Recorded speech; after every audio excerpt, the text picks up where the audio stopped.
Cari telespettatori, ben ritrovati con noi, buonasera a tutti e ben arrivati ai nostri graditissimi ospiti. Incominciamo questa serata con un tema di estrema attualità, di grande importanza, ne abbiamo già trattato, però è bene comprenderlo appieno da chi lo affronterà direttamente nelle sue parti positive, se ce ne saranno, e nelle sue parti non così allettanti come sembra, ovvero il settore dell'agricoltura. Abbiamo il piacere di avere qui con noi in studio il presidente di Coldiretti Padova, Roberto Lorin, grazie di essere qui con noi. Buonasera a tutti, anche ai telespettatori. Grazie, accompagnato, e ci voleva proprio la presenza di un'imprenditrice agricola, proprio del settore agricolo, produzione in modo particolare, barbabietole, ma non soltanto, ma dedita anche all'agriturismo, quindi agriturismo di ricettività, diciamo, quindi molteplici attività. Elena Pieropan, grazie di essere qui con noi. Grazie, buonasera a tutti. Sempre Coldiretti, e questo ci aiuterà a capire anche praticamente le difficoltà che vengono affrontate da chi lavora in questi ambiti, in questi settori. C'è una stretta correlazione, voi direte ma cosa c'entra il barbabietole da zucchero, lo zucchero con Mercosur, perché questo sarà il tema, Mercosur in modo particolare, e altre questioni che stanno emergendo in questi giorni, perché ce n'è una al giorno, eppure c'entra, adesso lo capirete, quindi seguiteci. Presidente, innanzitutto vorrei proprio cominciare con questo tema, anche se all'attualità ce ne sono anche altri, perché ho visto anche dei comunicati molto interessanti che riguardano nuovamente fotovoltaico a terra in regione, ce n'è, ed è un'altra questione molto dibattuta. Assolutamente. Ma intanto, questo accordo che è giunto alla firma, o non è giunto alla firma? Ci racconti lei, due parole. Beh, è giunto alla firma perché abbiamo visto la Presidente von der Leyen che si è recata appunto a sottoscrivere l'accordo. L'Italia l'ha accettato. L'Italia l'ha accettato, anche se altri paesi dell'Unione Europea oggi non l'hanno accettato.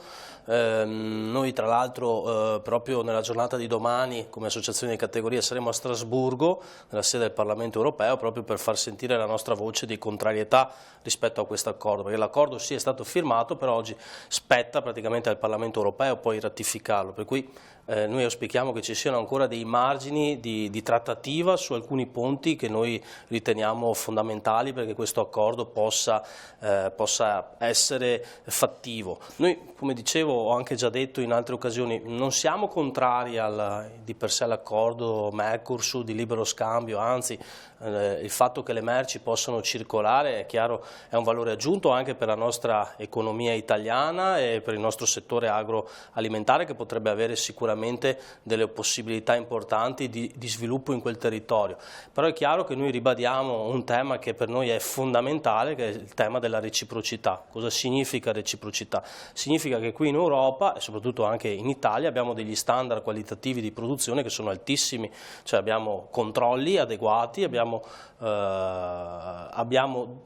anche la possibilità di lavorare in maniera controllata, cosa che in questi paesi non avviene purtroppo. L'abbiamo visto anche in video, in report che sono stati fatti in questi paesi di questa areale, per cui Brasile e soprattutto anche l'Argentina. Se parliamo di un tema specifico, per esempio la carne, che vedrà in caso appunto di sottoscrizione di questo accordo definitivo anche l'ingresso in Europa di grossi volumi di derrate alimentari, carne in primis, il riso, miele, carne di pollo, però in questi paesi le produzioni praticamente non sono controllate come sono in Europa. Ecco, però io le chiedo una cosa, questo è un accordo importantissimo, cioè uno dei più grandi accordi che si possano mai siglare nell'ambito della storia abbastanza recente, perché vede coinvolte delle realtà produttive, certo, sotto vari profili, anche dei macchinari, perché poi non è solo l'agricoltura coinvolta, anche dei diserbanti, tutte quelle sostanze chimiche che possono essere utili all'agricoltura, che aprirà nuovi versanti, e molti plaudono a questo accordo perché dicono c'è finalmente un'apertura in un periodo in cui si mettono dazi da tutte le parti, questo potrebbe aiutare tutte le economie.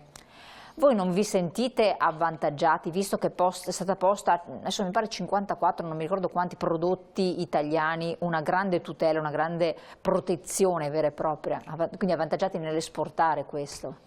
Sì, ma questo è un tema che lo riconosciamo da questo che è eventualmente è l'accordo, perché sappiamo benissimo che questo accordo permette, mi sembra, oltre 150 prodotti europei di poter essere tutelati, nella fattispecie oltre 50 prodotti italiani che possono essere tutelati soprattutto in mercati come Brasile e l'Argentina, dove lì si producono falsi made in Italy, Esatto. dei quali noi insomma siamo da sempre attenti come associazione categoria a battagliare su questi temi, per cui sappiamo benissimo che può essere uno slancio, però noi l'accordo del Mercosur lo dobbiamo guardare non solo da un lato, per cui il lato europeo verso questi paesi, che sicuramente, come stiamo dicendo, avrà una valenza importante, ma dobbiamo anche vederlo dall'altro aspetto di quello che poi ci torna in Europa, ed è su questo che noi siamo contrariati, perché oggi non abbiamo ancora ricevuto da parte della Commissione europea degli standard, delle garanzie per tutelare la nostra produzione. Come dicevo prima, è inammissibile che in quei paesi insomma, ci sia anche lo stesso un tema delicatissimo che è sentitissimo anche qui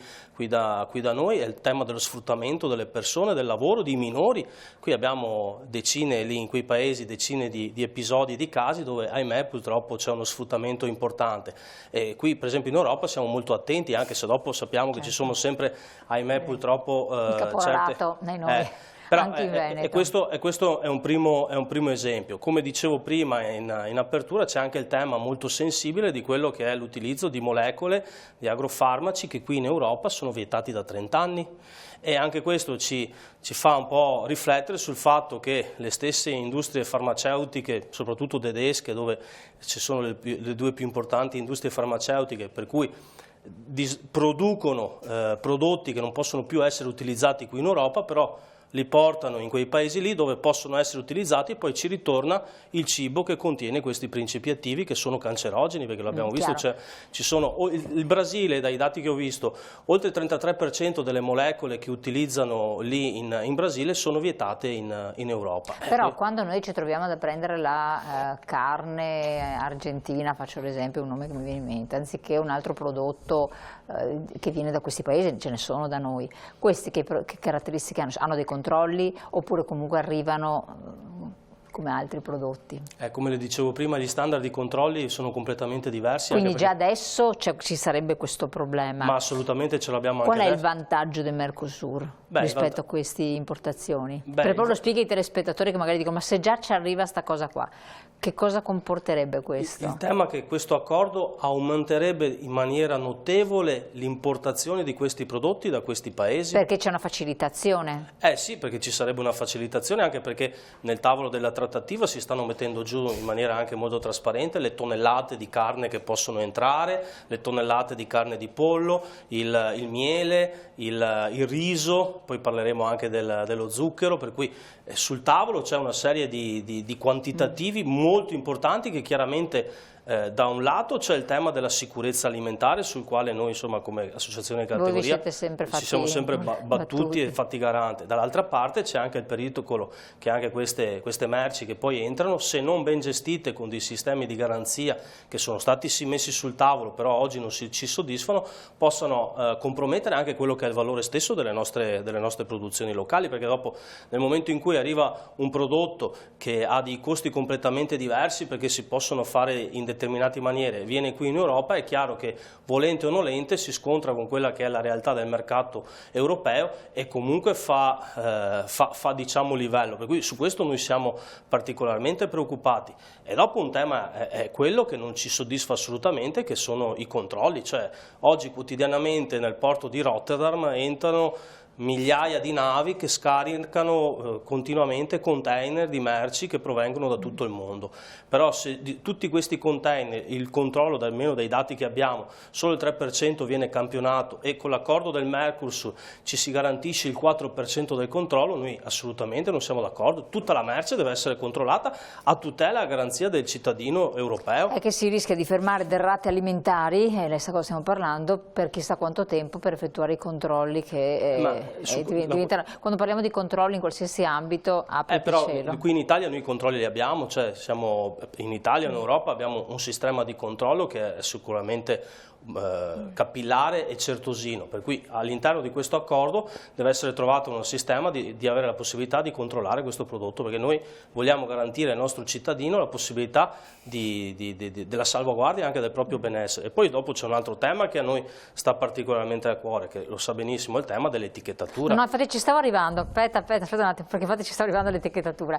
Volevo chiedere alla nostra imprenditrice agricola, che però sia anche come consumatrice e anche come imprenditrice, come la possono vedere i consumatori questa cosa qui? Perché da un lato, guardando da un altro punto di vista, e qua riporto un po' le obiezioni di molte persone con cui ho scambiato due parole, dicono sì, però potrebbe essere un'occasione per valorizzare ancora di più il famoso Made in Italy, Made in perché già adesso quando parli di Spagna e questo prodotto italiano è meglio di quello spagnolo, eppure in Europa è meglio di quello francese, c'è molto campanilismo. Dicendo questi sono prodotti europei, ipercontrollati, ci sarà una scritta, dopo parliamo di etichette, ci sarà una dicitura e quindi possono essere valorizzati e giustificare un prezzo che comunque non penso che andrà al ribasso, anzi quello resterà, a fronte di altri che vengono da altre realtà e il consumatore, a forza di comunicare, insistere, capirà che quelli sono argentini e sono a rischio, questi altri sono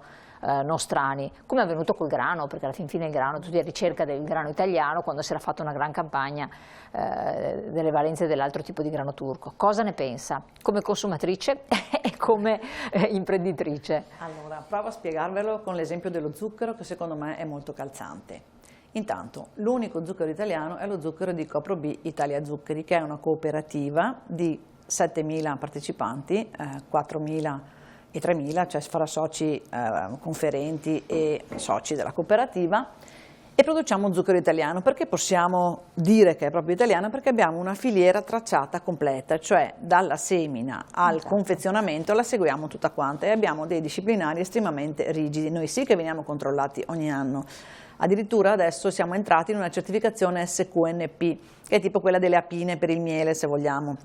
Durante tutta la filiera noi tracciamo tutti i fitosanitari che utilizziamo, il tipo di semine, il tipo di irrigazioni, in modo che alla fine sia tutto quanto trasparente e veniamo controllati, cioè ci arriva un campionamento durante l'anno in un momento qualsiasi in cui viene verificato se quello che dichiariamo è coerente, e questo per rispondere a Roberto in quello che diceva, quindi siamo sicuri perché io l'ho fatto, è già il quinto anno o quarto in cui sono dentro e 4 anni su 4 mi hanno controllato ed è giusto che sia così, se vogliamo raggiungere un tipo di risultato. Spieghiamo al telespettatore che non è un ente terzo certificatore, sì, arriva, preleva dalla mia azienda sul campo proprio, senza avvertirmi, delle barbabietole da zucchero in un certo momento, fa un'analisi in laboratorio e verifica che effettivamente i fitosanitari che io ho utilizzato e i tempi di carenza che devo avere rispettato siano tali come io li ho dichiarati nel mio quaderno di campagna. Anche se non è bio? Anche se non è bio, noi lo facciamo su tutto. Il bio a maggior ragione, ma noi da 5 anni lo facciamo, anche io ho aderito fra i primi, lo facciamo anche sulla barbabietola convenzionale. Perciò noi siamo quelli che abbiamo la faccina nel pacco di zucchero che trovate al supermercato, per dire, no? Made in Italy. Zuccheri, Made in Italy 100%. Ed è un peccato, e spiego perché, che questa filiera sia rallentata negli ultimi anni per varie concause. Allora, la prima causa indubbiamente è il cambiamento climatico, perché ci troviamo ad avere una bietola che con gli eccessi di calore che ci sono stati negli ultimi anni fra giugno e luglio si sono completamente lessate, e anche se fai delle irrigazioni sono irrigazioni di soccorso, ma fermano la pianta e le impediscono di vegetare sia dal punto di vista fogliare sia di fare il peso che è fatto dalla patata, diciamo, e quindi poi lo zucchero, la percentuale di saccarosio che se ne può estrarre. E questo è un grosso problema. Come diceva il Presidente, i prodotti fitosanitari, più di 50 principi attivi negli ultimi anni sono stati eliminati, e questo da un lato va bene perché è stato fatto per tutelare la salute delle persone, la salute dell'ambiente e creare un prodotto, uno zucchero più ecosostenibile possibile. Però c'è un però. Però c'è un però. Cioè che questa filiera, trattata in questo modo, a noi la produzione costa la bellezza di 750 euro di produzione per tonnellata di saccarosio. Quello che mi produce per esempio un paese terzo come l'Ucraina o altri simili, che non ha sicuramente gli stessi controlli, ne costa 4,50. Voi capite che il nostro costa il doppio, quindi ovviamente noi ci rivolgiamo al consumatore con un prezzo sensibilmente più alto, che il consumatore piano piano deve capire cosa c'è dietro. Oltretutto purtroppo dal 2017 ad oggi sono andati chiusi ben 17 stabilimenti, 17 zuccherifici. Allora ci fermiamo qua, che dopo riprendiamo. 17 stabilimenti chiusi, capire anche il perché. I vostri prodotti, quindi sotto il marchio Italia Zuccheri se non erro, quindi vuol dire è quello che ti contraddistingue il prodotto made in Italy. Certo. Una corretta comunicazione secondo me fatta con i sacri crismi aiuterebbe i cittadini a dire scelgo quel prodotto perché sono tranquillo che non ha tutte queste sostanze eccetera, l'altro costa meno, però potrebbe, come sempre, come tutte le cose, insomma, che ormai abbiamo capito come funziona, però bisogna saperle. Torniamo su questo, pochissimi secondi di pubblicità, state con noi perché il bello deve ancora arrivare.